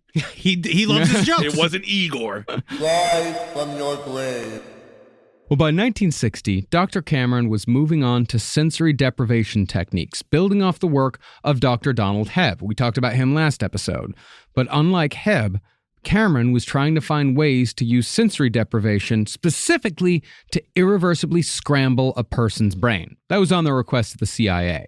Oh my For God. this, Cameron had a simple box built behind the hospital, and he kept a 52-year-old woman inside that box for 35 days. From then on, she was called Tupperware Tanya, and no one knew where she got the nickname from. I have no idea. What the hell was the point of this? Well, he followed that with comatose sleep therapy, then rounded it out with psychic driving for 101 days. According to Cameron's report, quote, no favorable results obtained. We're just going to have to put another TFU next to this name. Here we go. Oh my gosh. I could have just told him that was going to happen before the experiment. Perhaps inspired by the work of Sidney Gotlieb, Cameron also got into the poison game, proposing a sensory deprivation test to the CIA that involved a poison called curare that paralyzed body functions at low doses. Multiple paralysis experiments were done on patients with this drug, most likely with LSD. But again, no favorable results Nothing were favorable. obtained. Okay. I would also like to point out, we haven't really even said that we haven't gotten to the woo-woo territory. We're going to get into that a little bit more next episode. But this idea that constantly diving into the subconscious, maybe even the collective unconscious with these barbaric systems of just torturing us, I think it could have affected like everybody. It could have. Yeah, I think it fucked us up real bad. Yeah. You moved the gravestones, but you didn't move the bodies. I feel like somebody's There been is fucking something- pissing in the collective unconscious and it just fucking pops up everywhere. Seriously. Either that or it was all the lead. Can it be both? It can't. You know, There's room for everyone in my house. exactly. Is it a dinner without an appetizer, a main course, and a dessert? No, I don't think so. Appetizer. It all goes together. So, by 1963, the CIA had come to conclude that Dr. Cameron's research wasn't giving them what they wanted. So, the grants from the Society for the Investigation of Human Ecology stopped, and the CIA cut ties with Cameron completely. So, Cameron began begging for funding wherever he could, but by the next year, he very suddenly resigned. Perhaps not so coincidentally, his resignation came immediately after the Canadian Psychiatric Association adopted the Helsinki Declaration governing ethical rules for medical research. You know something's wrong with your practice when you have to stop after that is passed. Oh yeah, then you realize, be like, I feel like I really think it might be. I think the temperature's changing. This room's getting hot. Gotta put a wrench in what we're doing here. Within 24 hours of Cameron's resignation, all depatterning and psychic driving projects were shut down. His laboratory was closed and dismantled, and all of Cameron's methods were banned in Canada. 4 years later, Cameron died of a heart attack, having answered for not one bit of the torture he'd caused hundreds of people. Well, there you go. Sometimes a heart attack is a good thing. Mm-hmm. Hey, sometimes it's a nice warning to make sure you change your diet. Yeah. Oh, that's a good point, too. Actually, you know what? Now that I think about it, I'm taking it back. It would have been nice if there was some justice. Yeah. Well, some of his patients did get a payout years and years later. $100,000 each. And the sad thing is they delivered it inside of a football helmet. And I just feel like, why trigger them like that? Why trigger them? I don't need a gift package. Most of them, however, most of the people in that lawsuit weren't able to get payouts because they weren't able to prove that they had been a part of these experiments. Because they Of course not. They're Yeah. messed up, Yeah. man. They destroyed the records. They buried the whole fucking program. I can't prove where I was on Super Bowl Sunday. That's a mistake. Every day you should take a picture with yourself next to a newspaper every day, just so you know you've been somewhere. But notice that I said that Cameron's techniques were banned in Canada.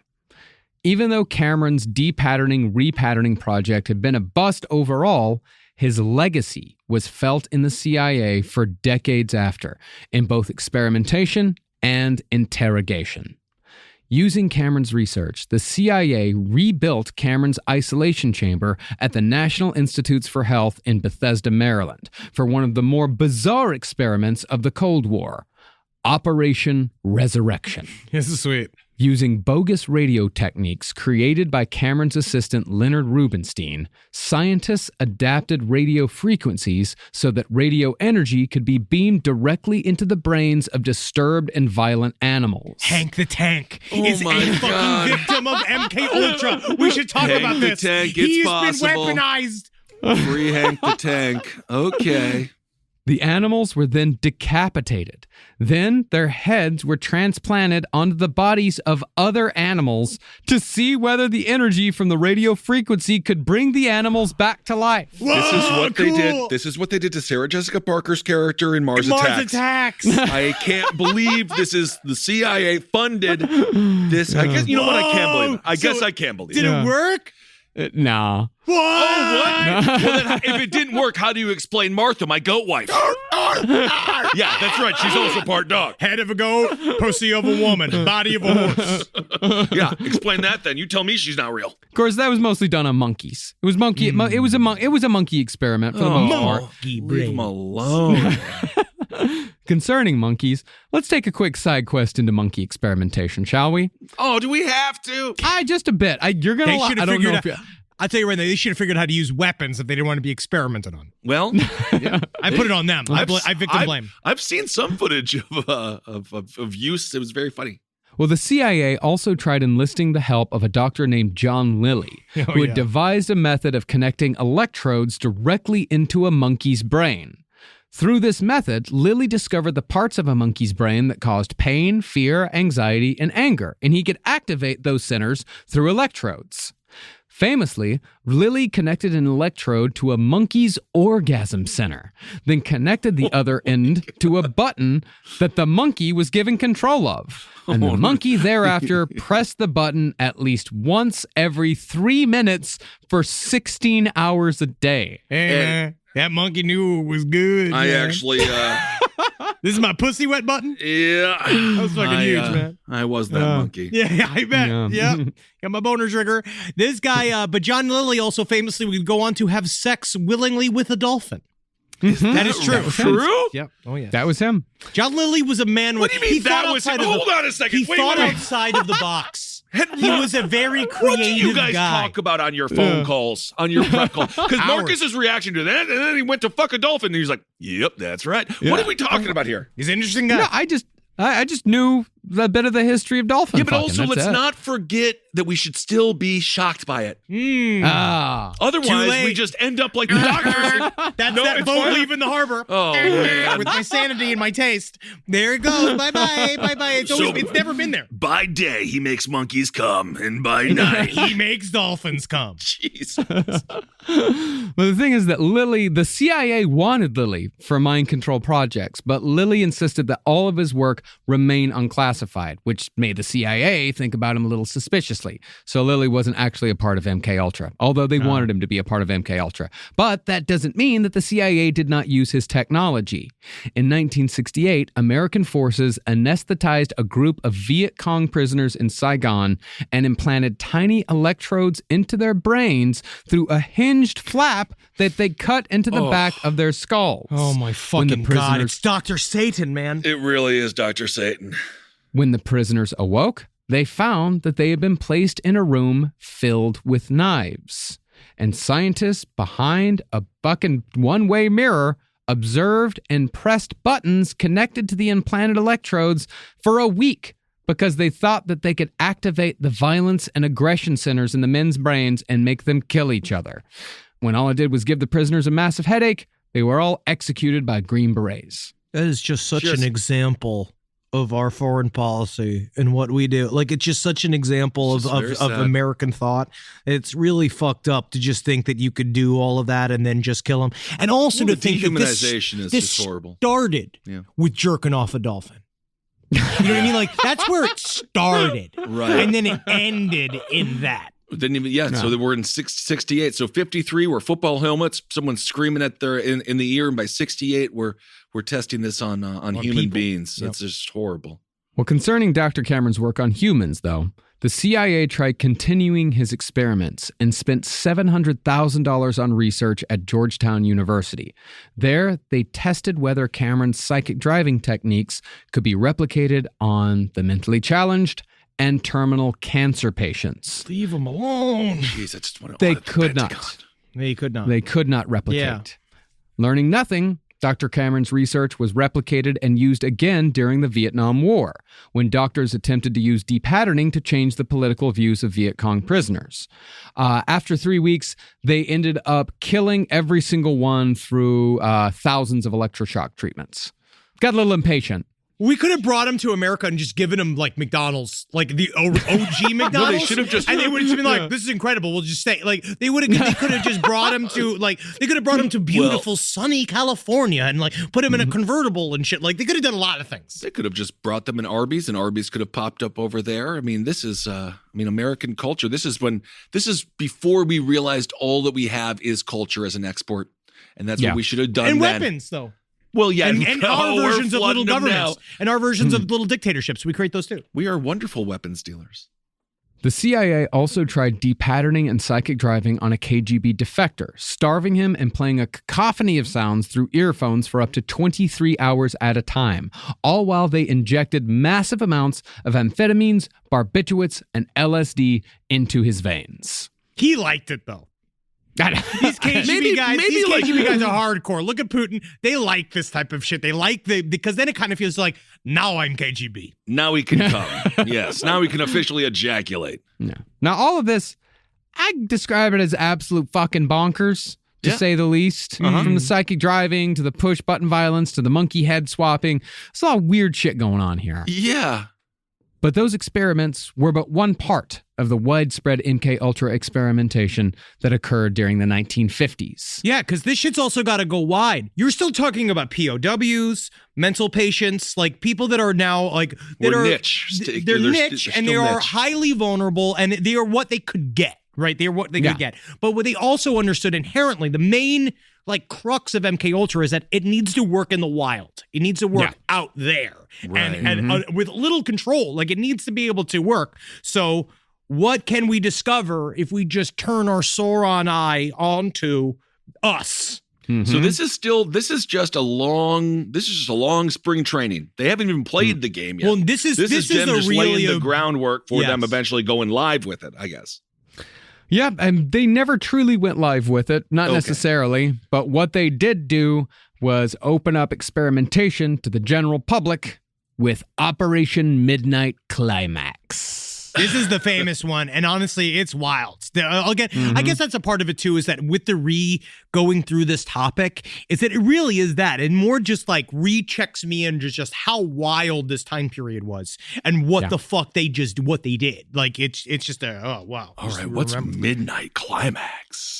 Operation Midnight Climax was an extension of the project started in Greenwich Village by former narcotics detective George Hunter White. Remember him? He was the menacing bowling ball with the massive appetite for sex and drugs that we discussed in a previous episode. Yeah, he's the fun guy. He's the cool guy. He's the guy in the know. He loves spaghetti. He's a fucking big fat piece of shit. Right.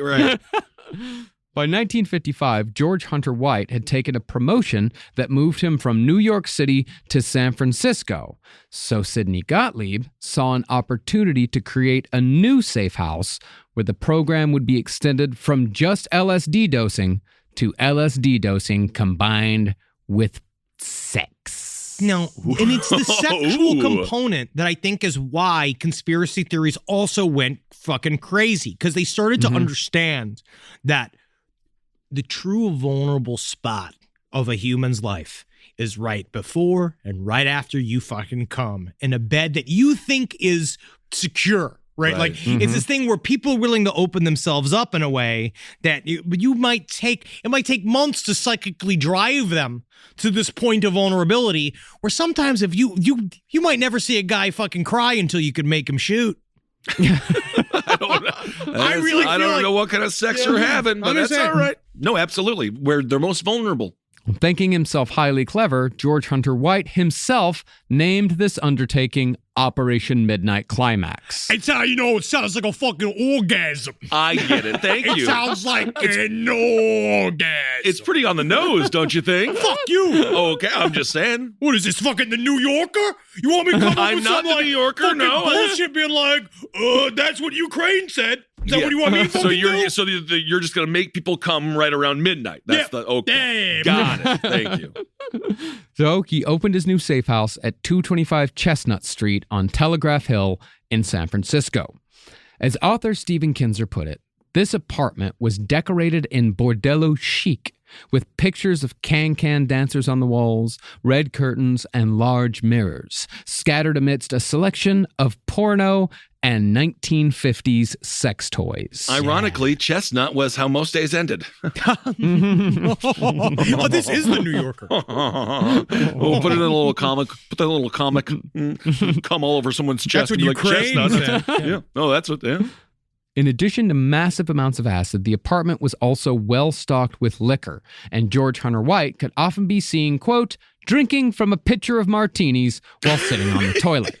That's the guy who's in charge of the CIA operation. If you want to see where the boss is, he is drinking a marg, eating chips on the toilet. Not a marg, brother. He said a martini. Martini. So he was wow. That is just vodka. Yeah. He was just drinking a pitcher of straight vodka. Be like, it's a martini. I feel like it's not. The pitcher part of it is what eliminates the martini Yes, part of it. you can't just put a fucking olive in and be like, it's a martini. It's like, no, dude. No, it's a martini. Oh, that's funny. So, at Gotlieb's direction, White put together a team of sex workers who would bring clients to the safe house. There, the Johns would be dosed with LSD or any number of other drugs before sex, all while the CIA recorded every moment. In essence, the goal of Operation Midnight Climax was to study how sex in combination with drugs could be used not to make men talk against their will, but to see how much information a man would voluntarily let loose after he blew his load. I trust someone who is being waterboarded more than a man. Before he has come, during he has come, He'll say or anything. after. He'll say anything. No, but Right even before. after. No, right before. He'll Because say anything. after also, I think it's all, I that don't know. whole thing is blurry. After you do it, because if she does it good, After you do it, you say you'll get married to her. one of the that's what happens. But you never know. Sometimes you get caught. pillow But it's talk. like the guy when the one tactic they used to do is like when you're fucking, you get him real hard and be like, so we're going to Russia next week. You just start like you get him to the peak of hard, and then you just ask him an innocuous question, and then he's like Goblinsky, and then all of a sudden he's coming. It's like, no, I didn't say that was my All right. cum noise. Yeah, well, Goblinsky. I'm just wondering if we can trust the information received from a man pre, during, or post-orgasm. Well, assisting White in the recruitment of sex workers was a former military intelligence officer named Ike Feldman. Feldman paid each woman between $50 and $100 for every John they brought in, and provided a get-out-of-jail-free card printed with White's phone number that could be used in future busts. Honestly, not a bad gig. It's not a bad gig. It's great to be here, but Ike, I kind of want you. Do you think you want to? Oh, you want me to be one of the first girls? Yeah, I can get in there. Come on, Ike. Yeah, okay. Yeah. Now, after watching a fair amount of these poor dopes having sex through a one-way mirror, Ike Feldman was amazed with how freely men spoke about anything and everything under the influence of drugs after sex. To him, it got to the point where he was almost convinced it was preferable to traditional interrogation. He said, quote, If it was a girl, you put her tits in a drawer and you slam the drawer, right? If it was the guy, you took his cock and you hit it with the hammer. What is happening? And they would talk to you, of course. But now with these drugs, you can get information without ever having to abuse people. Oh, well, honestly, it could be totally utopian. Well, this is kind of what he's torture was saying. literally we just jerk you off, you tell us the truth. Man, that would have been a nice scandal as opposed to what we had with Abu Ghraib. You have to remember, this is also you're being dosed without your knowledge. So that's the other thing too. It's not just post-nut clarity. It's like there's either aerosol, they would spray literally acid into the room because she would go she'd have a waiting period. Well, how did where she'd go into gals the room, not get messed up? She'd go into the bathroom and then they'd dose the dude. Or she would have a hypodermic needle and she would slice it through the cork of a wine bottle and squirt LSD into it, pour him a glass, say, I'm going to go clean up. He goes, drinks it, all of a sudden he's stripping balls. That's the movie I want to see. Oh, yeah. I want to see the sex gals doing all the CIA work. Now, White and Feldman arranged for these sex workers to stay with clients for hours afterward, and they immediately observed that having a sex worker stay after sex boosted the man's ego. It's much like how an exotic dancer will tell you that you're not like the other losers who usually come in here, because they're just trying to bilk you money. But we're not. Kissel isn't, though. I'm not like the other losers that come in here. No, he's Why would I be like one of the other losers that come in that's here? right. No, Ben, He's you're not different. like the other. I'm not talking about you. You're not like the other losers who go in there. It's not you. No, I'm Dog meat, you have just become the sex worker. All I know is I heard I'm not like the other boys. I'm unique. Uh-huh. You know, mine always comes up being like, you're different. You're different. And it just starts as that. Really, you're different. Well, this is an ego boost. And White and Feldman found that it made the subject feel vulnerable. And the longer the sex worker stayed, the more this guy felt like he was a big man. The more he felt like he was a big man, the more he wanted to prove that he was a big man. And how he proved that he was a big man was talking about his fucking business. Yeah. But also exaggerating, correct? So is it Sure, truthful? definitely. Oh, yeah, there's mixtures of all of that. That's intelligence in general, though. That's just like... Yeah, but I mean, the thing is about it is that it's trying to find the kernels of truth. It's basically finding leads. Like you're just asking, you're having this guy talk about it, and then you check on the lead and you see where else that leads you. So, going off the success of the first San Francisco safe house, they opened up another in Marin County that was nowhere near as fun as the one on Chestnut Street. In the second safe house, Sidney Gotlieb, head of MK Ultra and so-called poisoner-in-chief, provided George Hunter White with stink bombs, sneezing powders, and diarrhea inducers to be tested on unwitting Johns. Did we all just get into a time machine and make this if we met in 7th grade? Yeah. Like, how are we gonna do it? pumped. What are we gonna do to Mrs. Killstonk, man? I got stink bombs, bro. It's all like Tom Green remote bits. It's like really what is. they did to people where you'd go in, because that's the thing too. This one is like you think you're about to have awesome sex, but instead of LSD kind of makes you all loose and fun. She puts a poo-poo fucking drug in your wine, and then you spend the rest of it reenacting the scene from Dumb and Dumber while she's being like, so we're like through the door. So where are you going to be in Russia next week? While he's just, I really could use some more TP. Gottlieb's compounds would be introduced with such fun CIA spy toys as drug-laced swizzle sticks, the ultra-thin hypodermic needles that Henry mentioned, and glass capsules that released stinky dinkies when they were crushed underfoot. Faw eggs. Stinky dinky. Oh. Oh. Ooh, stinky Check the dinky. intro. Stop it. Watch the intro of the past, It's and that's awful. it. But it is phenomenal. That's my Manchurian candidate. Like, that is what I'm going to start. Yeah. Stinky dinky must kill the queen. Even though she's been dead for 3 months. Apparently, she might be. She's fucking Yeah. Well, these dosings in San Francisco, however, weren't just relegated to safe houses. In 1957, a deputy marshal named Wayne Ritchie attended a Christmas party at the Federal Building in San Francisco. In attendance at that Christmas party was George Hunter White and Ike Feldman. They're not just doing this shit on Johns. They're doing it on whoever they feel like fucking with.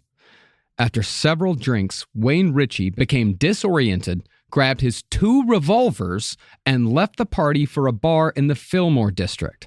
There, Ritchie inexplicably aimed his pistols at the bartender and demanded money in an LSD haze, stopping only when a customer knocked him out from behind. Ritchie's sudden madness was baffling, because remember, this guy is a deputy marshal. He pled guilty to armed robbery, although the judge let him off without prison time.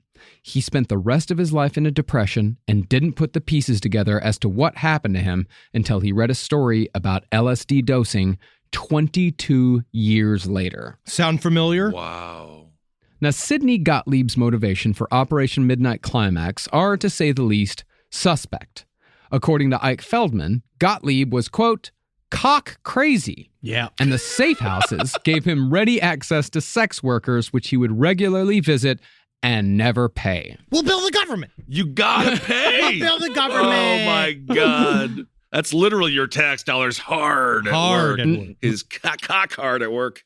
Furthermore, Ike Feldman remembered Sidney Gotlieb having sex with George Hunter White's wife in the San Francisco safe house while White was passed out on the bathroom floor. And according to Feldman, this happened many times. This is really where you see how an unhinged it had become, and just how fucking, like, we keep using the word slapdash and like all this, like, just how little they were even like thinking about how it was going to come out. Like no one gave a fucking shit. Like they were just now they were all living in the fantasy roles that they had created for themselves. It reminds me of, I forget where the reference is from, but it's like, you're so fucking dead and you don't even know it yet. These guys were just in the middle of it, right? Yes. So they have no clue what they're even thinking. It's just also stupid and crazy and horrible. Yeah, but the safe houses were scaled back in 1963 following a report by CIA Inspector General John Earman, which strongly suggested closing both the San Francisco and New York locations. By 1966, both were gone completely. Now, it seemed like the good times were coming to an end for MK Ultra, but not without a fair amount of assassination attempts.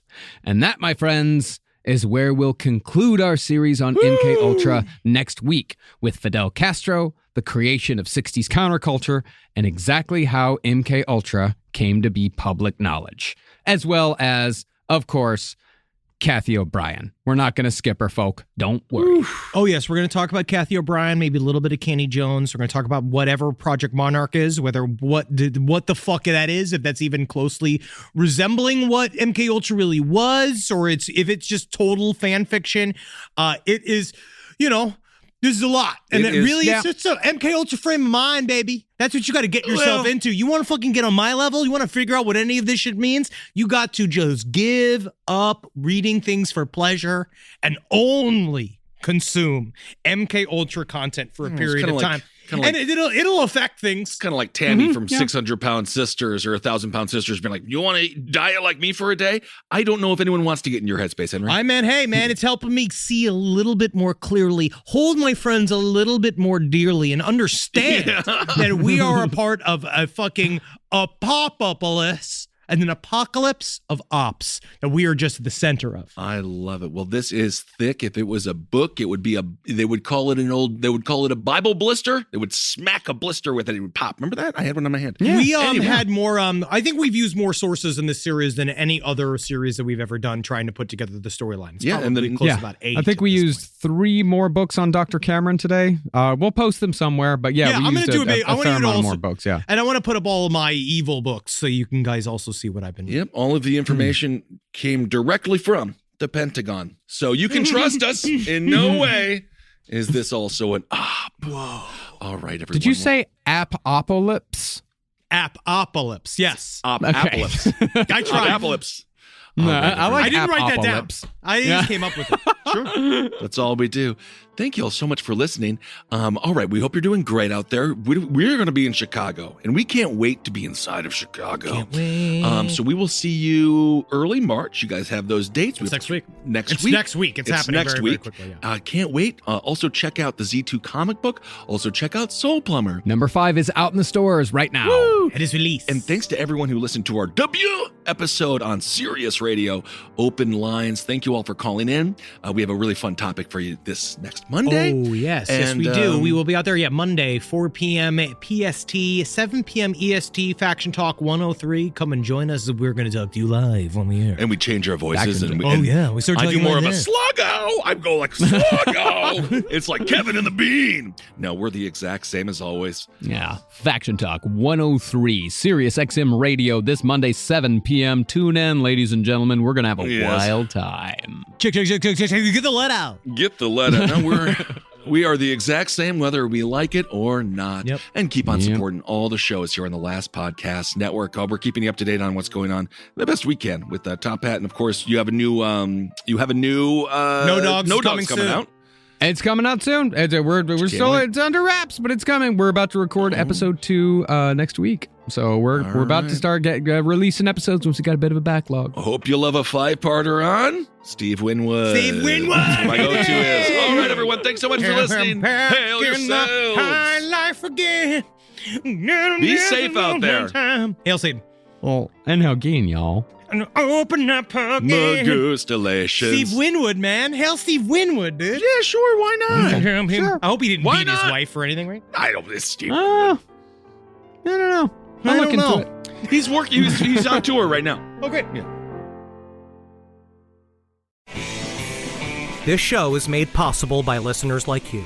Thanks to our ad sponsors, you can support our shows by supporting them. For more shows like the one you just listened to, go to lastpodcastnetwork.com.